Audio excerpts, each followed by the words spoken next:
خدایا پدران و مادران ما را رحمت کن.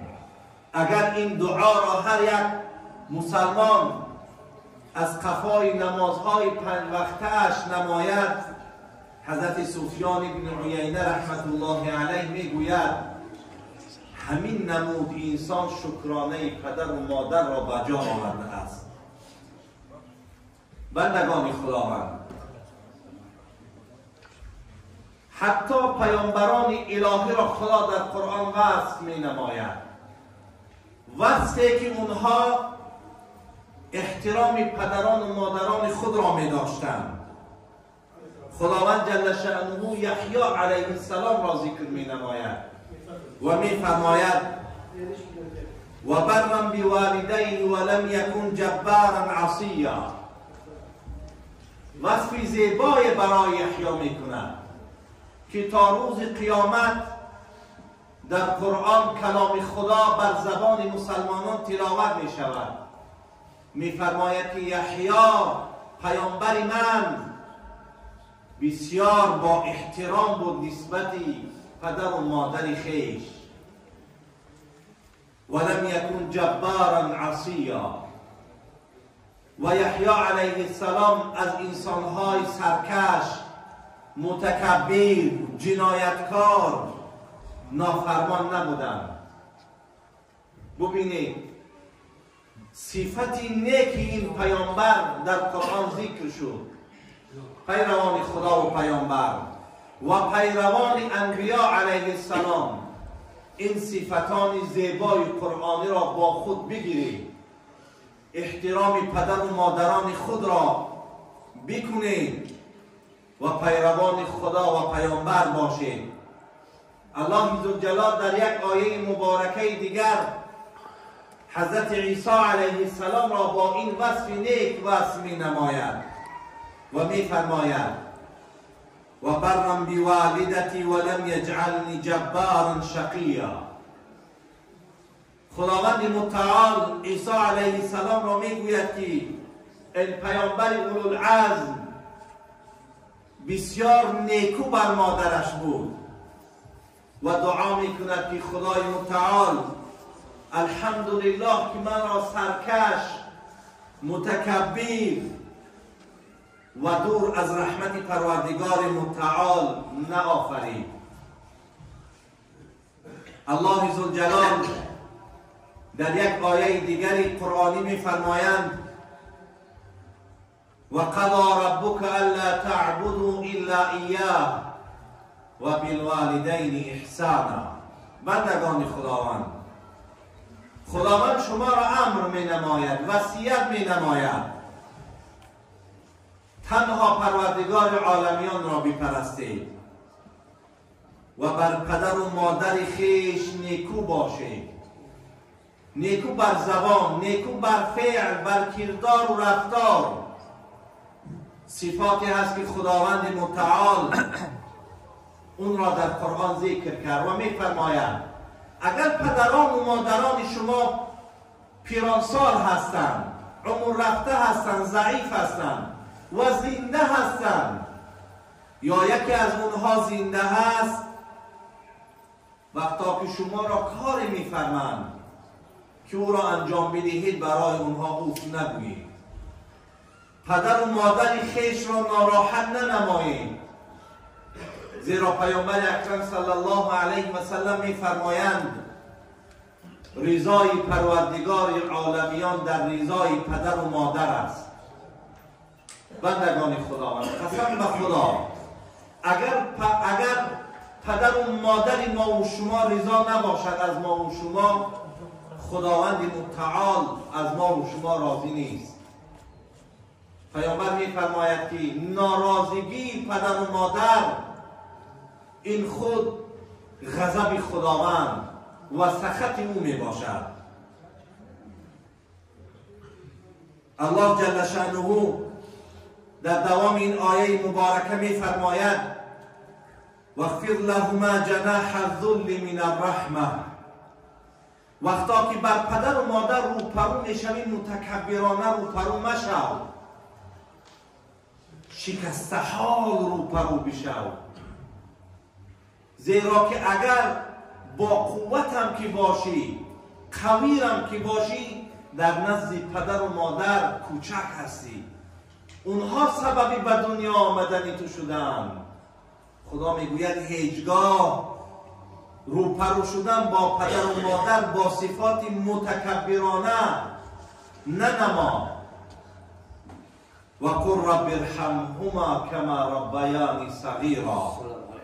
خداوند میفرماید که بر پدر و مادر خود دعای نیک نما. بگو بارا الها پدر و مادر مرا زیر رحمتت قرار بده، همچنانی که در خردسالی مرا تربیت کردند، بوایه رساندند، لباس مرا شوشتند، تنه من را شوشتند، طعام مرا مهیا کردند، بیمار بودم من را دارو میدادند، طبابت میکردند و 9 ماه من را در بطنش مادر گردانید که ما و شما 1 ساعت اگر پدر را در پشت گردانیم شاید آرزو کنیم که این پدر در این دنیا دیگر نباشد.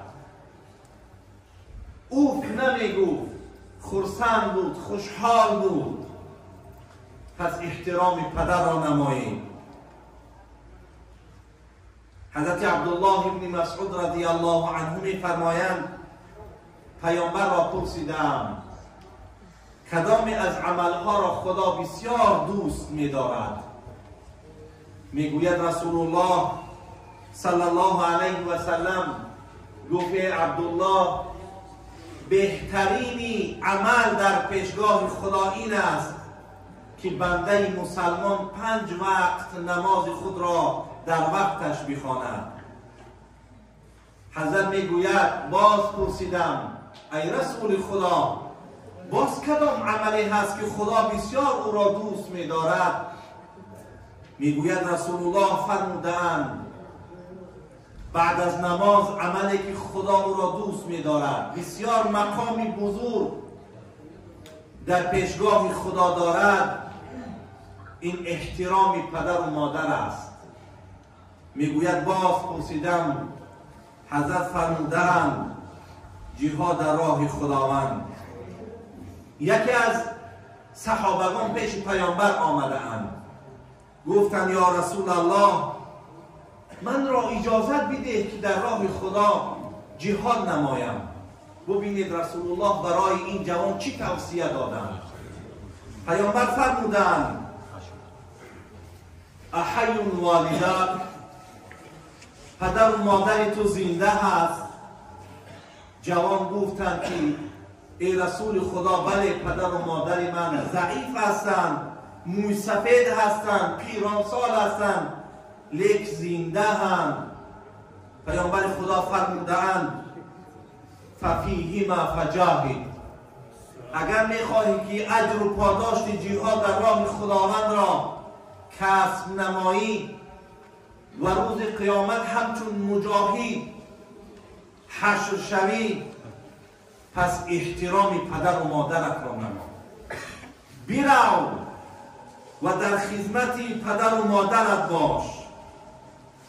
رسول الله صلی الله علیه و سلم می‌فرمایند خاک بر بینی کسی، خاک بر بینی کسی، خاک بر بینی کسی که پدر و مادرش زنده است و اونها کلانسال هستند، لیکن آنقدر غیرت ندارد که اونها را احترام نماید و با احترام اونها جنت را از خود نماید. بندگان خداوند یقین بدانید که جنت دروازه دارد، در بین جنت است. از این دروازه کسانی که داخل می شوند که پدران و مادران اونها از اونها راضی باشند. اگر پدران و مادران ما و شما از ما و شما راضی نیستند، هیچگاه و هیچ وقت آرزوی جنت را ننمایید، زیرا غضب خداست در این کار. در ما احترامی ناراضگی پدر و مادر غضب الله است.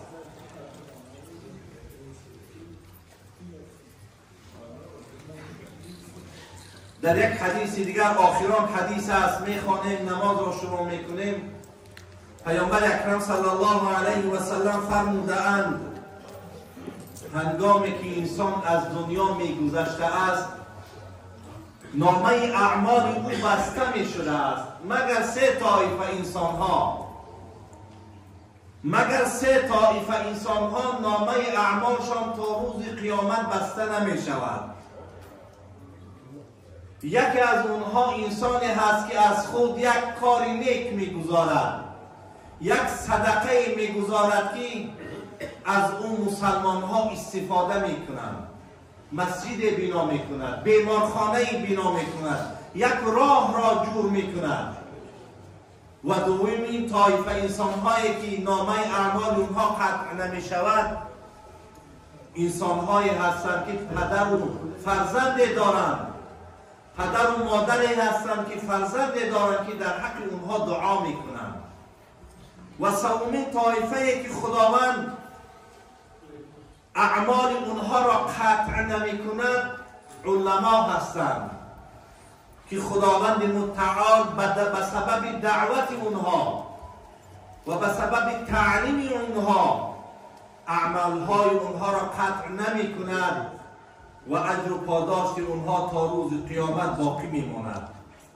دعا کنیم که الله ذوالجلال پدران و مادران ما و شما را زیر رحمتش قرار بدهد و با احترام اونها رضای خود را برای ما نصیب بفرماید. بارا الهی دست به درگاه تو برداشته ایم، فردوس اعلی که بهترین جنت های توست برای پدران و مادران ما نصیب بفرما و چشیدن از حوض کوثر را برای اونها با دستان مبارک پیامبر نصیب بفرما و پیاده بگردان. سبحان ربک رب العزت عما یصفون و سلام علی المرسلین والحمد لله رب العالمین.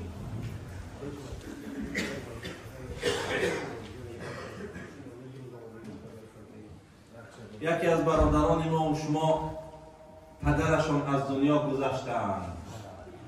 دعا میکنیم که الله ذوالجلال پدر این برادر را زیر رحمتش قرار بده و فردوس اعلی را نصیبش بگردان و این فرزند را فرزندی بگردان که نامه اعمال نیکی پدر و مادر روز قیامت باشد و احترام پدر را بعد از مرگ برای این نصیب فرما. خداوند متعال پدر این برادر و صحبت پیامبر و صالحین و صحابه را نصیب فرما. سبحان ربک رب العزت عما یصفون و سلام علی المرسلین والحمد لله رب العالمین.